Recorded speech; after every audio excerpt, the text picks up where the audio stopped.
We're not off to a good start. No, it's okay, it's just a fluke. Yeah!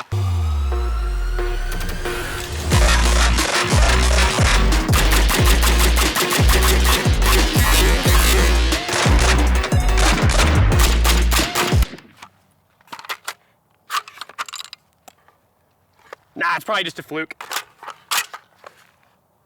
No, that's probably just a fluke. Let's keep running her. Yeah.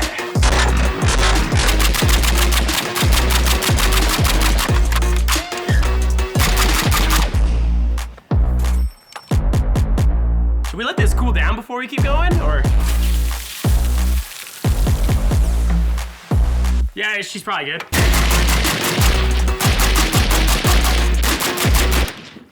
Yeah, no, it's just a fluke. I'm gonna write this one off as a fluke. It's a one-off.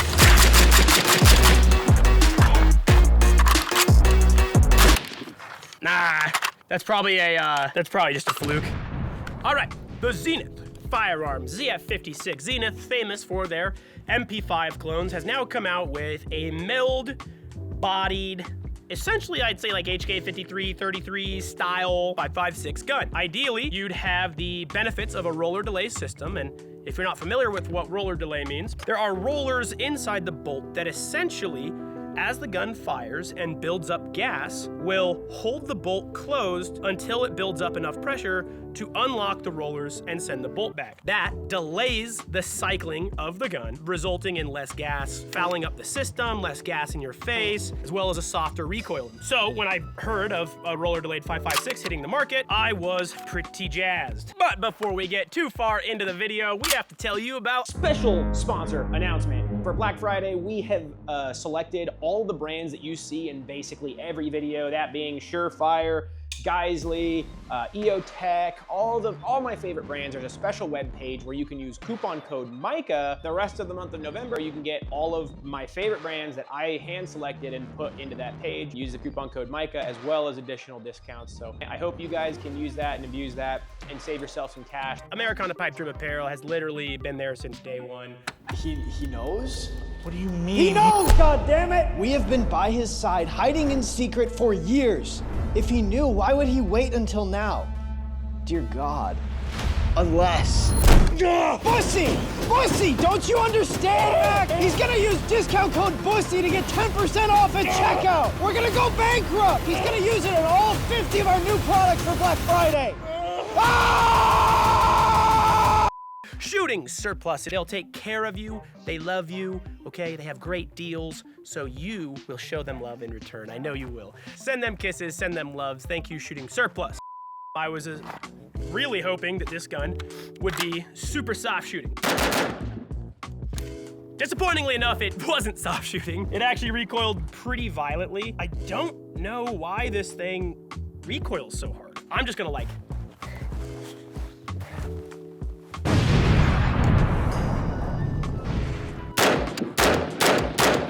So if you do that, then yeah, the gun has very little recoil. Honestly, guys, from a shooter's perspective, the recoil is nothing special on this. But the malfunctions are pretty special. They happen extremely frequently, and it's a nice little treat that you get to deal with on the range.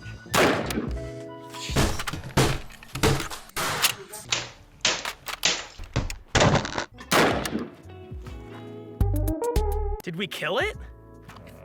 Try the power stance again. That seemed to work. Oh.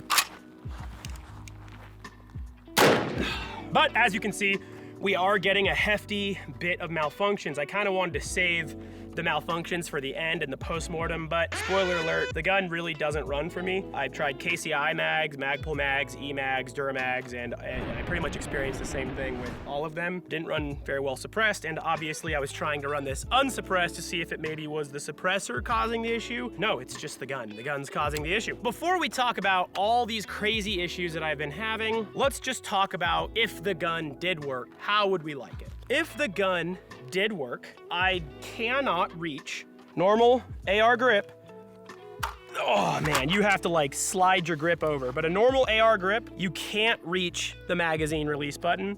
It's not really a saving grace, but there is a magazine release, it's ambi. So you can come over here and do this. But that means you cannot be actively grabbing a mag and doing that at the same time without shifting your grip forward. You know, can't reach, shift grip forward, boom, okay, reshift grip. And that's kind of how the manual of arms would go. I guess what you could do is kind of the old HK53 thing, which is boom, boom, boom, boom, boom. So my bolt's already back. You could just pull that back and up, do your mag, and have fun with it, smack it, all that good stuff. And for those curious about the suppressor I was using the Dead Air Lazarus 6. This is a 6mm ARC can. Why am I using a 6mm ARC can? I have a 6mm ARC video coming out, so I just wanted to get some rounds on the Dead Air one. This is their newer line. I know a lot of people are still salty at Dead Air for the whole Sierra 5 fiasco and whatever other reason, but I don't know, I'm kind of giving them another look-see. This is their 3D printed can, and it did fine. It sounded great. Wasn't the quietest suppressor out there, but I would say it wasn't very gassy. I do like the muzzle devices. They're very similar to Rearden. I do think I prefer Rearden, but I do think this is a significant step up from their old Chemo design. The Chemo was long, it was heavy, it didn't work very well, but so far this has been all right. So we did have one positive for the review. The safety on my gun, it's ambi, but my model isn't because the range has consumed my safety. It fell off. That's how it was. Like, I guess it wasn't tightened or Loctited from the factory. So I have a one-sided safety and the range has consumed my safety. You can kind of see that the lever has been fighting with the handguard little slot where it holds it, and the lever is absolutely winning, just getting torn apart. $2,200 is just really hard to justify for this. The part that hurts the most for me is that I love Zenith firearms. I love their MP5s, I have their MP5s. Man, I don't think that this should continue to be pursued. I don't think this should be a project that continues to move forward. I think that this project should have been an HK53 and an HK33 clone. Zenith makes fantastic American-made MP5 clones that are awesome. I have so many rounds through my Zenith MP5, and I don't want to burn any bridges with Zenith. They did send this gun out to me for free, and I do like all the guys over at Zenith, but unfortunately, the worst part about doing this is sometimes you have to make that hard call. Honesty is always going to trump bridges. If the bridge is burned, I'm sorry, Zenith. Am I being overly negative? I don't know. Aside from all the negative things, I still want to group the gun. I want to see, you know, is it accurate? Because Zenith did pour a lot of time into this gun, and they deserve it. So we're gonna go group it, and we're gonna see how she does.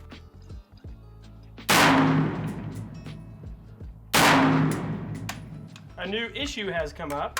I started noticing my finger just absolutely taking a beating. Oh. Dude, what is going on? So it's having these malfunctions, but the trigger is slapping the ever-living piss out of my finger. Like, my finger's numb, Dan. Dan, come see if you can see what I'm talking about. Yeah.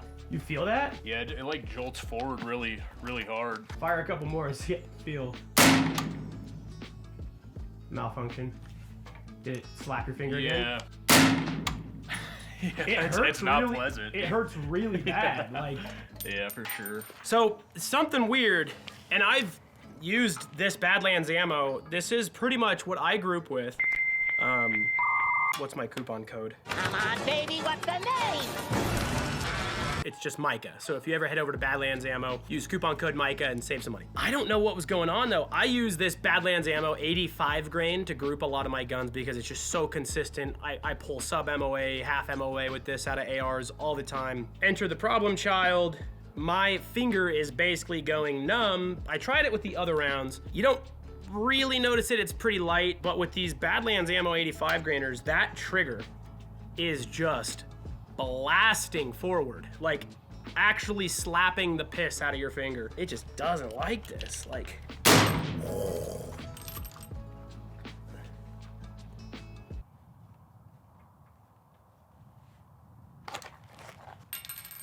I am just now realizing I know what's happening. I know what's happening. Look at that, Dan. there's no back casing. So we just discovered another issue, and I'm gonna show you exactly what it is right now. Now, one of the complaints I was gonna have was that this brass, I'm at a public range, and the brass was actually shooting. It was going over the berm into the people next to me's shooting area.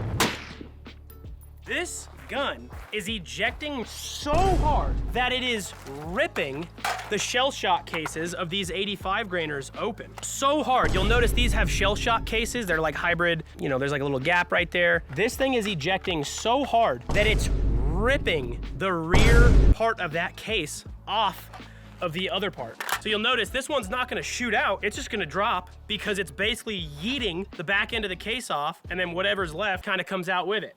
My goodness, look at the replay. I don't know what happened here. He either had a panic attack or shit his pants. Didn't even eject.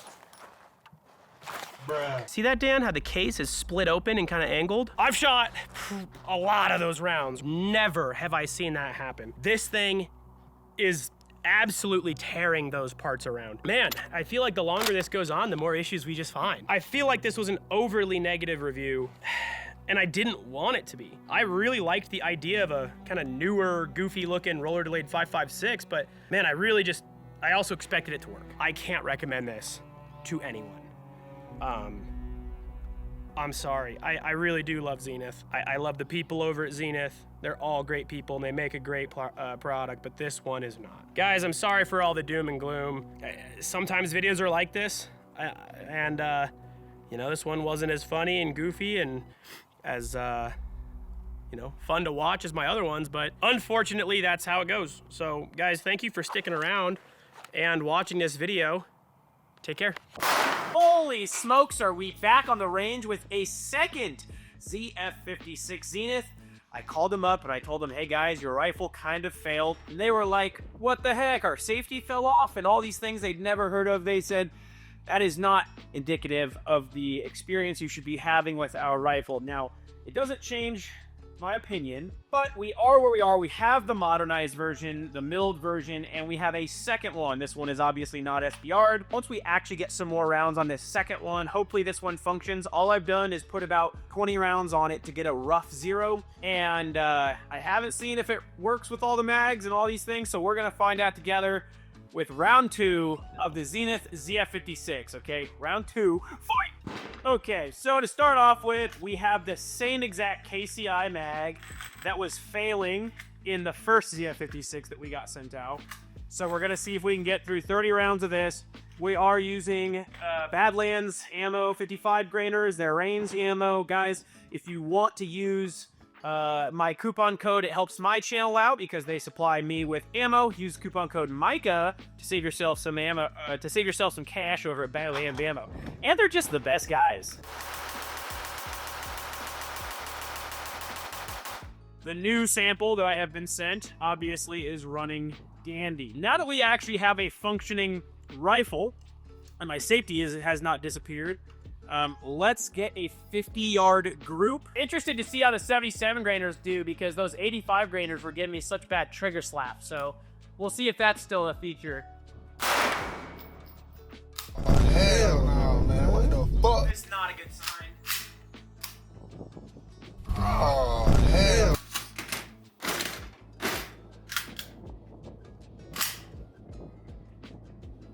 What is going on? We're gonna see if it's gonna chamber the 55 grainer. I'm gonna do it for bolt lock this time. Okay, something's wrong. This goose is cooked.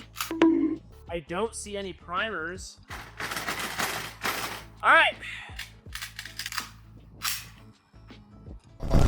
What the hell is going on? She's cooked. I don't know what to do. I tried calling them. Sorry. Just smacked my wife with a round. Wow. That's tragic. I was so ready to give this like a V2 redemption. It'll close just fine.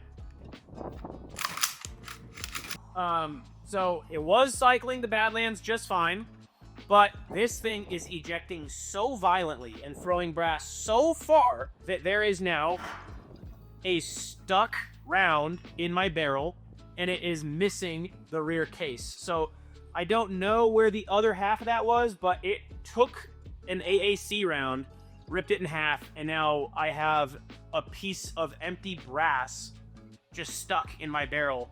So now that I have that, you know, hollow piece of brass lacking the minus the primer in there, and this will not sink all the way into the chamber. It will stop right about there. Thus, the bolt cannot go all the way forward because it's essentially ramming that piece of brass down into the barrel. So this is my second Zenith ZF56 that I have now shut down for one review. I thought ripping the casings was a fluke with the shell shock rounds. It's not. That is a normal piece of brass. I have fired tens of thousands of those AAC Sierra Match King rounds. I'm sad because I love Zenith. I love their firearms. I love the clones that they've been making. I think people have been absolutely shouting into the abyss. Make an HK-33. Make the 5.56 rotor lay guns. They didn't ask for a modern take. They asked for a clone, and this is what we got. And unfortunately, it does not work. I hate when I have to get serious about guns that I review. I like to be lighthearted and have fun. I hope Zenith will listen. I hope they can figure out the issues. And I'm sorry, Zenith, if this makes life difficult, but this is two guns, and both of them did not work. So, I love you guys. I really do. I'm not mad. I'm just disappointed. See you guys.